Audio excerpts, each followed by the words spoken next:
When I was 41, I did not go on a divorce trip. I gave myself 1 month away from a life that had become unbearable. It was not travel. It was not business. It was not immigration. I just left the life I had been living. At that point, my marriage was already falling apart. I fought for custody. I did not win. And every day started to feel like it had only one purpose: to drain me.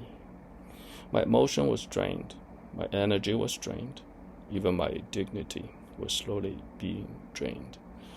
For people in midlife, the hardest part is not always losing a relationship.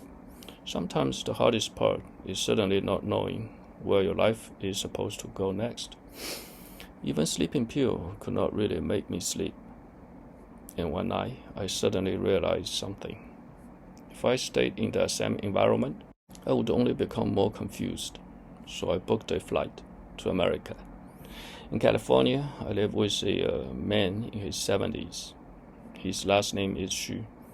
He's an old friend from a different generation. I thought that at his age, he would be relaxing in the park somewhere. But he was moving every day. He sold things at flea market. He went door to door trying to sell products. He studied English. He worked on getting certificates. He even researched where free food was available. He was living independently in a completely foreign country. One day, I went with him to go door-to-door sales. And when he go to the entrance of a shop, I suddenly felt nervous. A 70-year-old man was still taking action, and I, in my 40s, was the one hesitating. That was the moment I realized something. I was not losing to my marriage.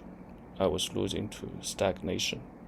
People from my generation often tie our identity to our roles: husband, father, provider.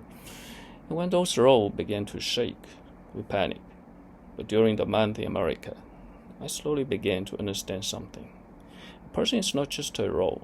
A person is action, it's movement. It's knowing what they are doing next. Later, I gave that month a name, my month away. It was not escape. It was giving myself one chance to try another way of living. Sometimes, when life becomes chaotic, do not rush to prove yourself. First, get yourself moving again. I'm Chris, a man starting over after 40. If you are also at a turning point in life, let's talk.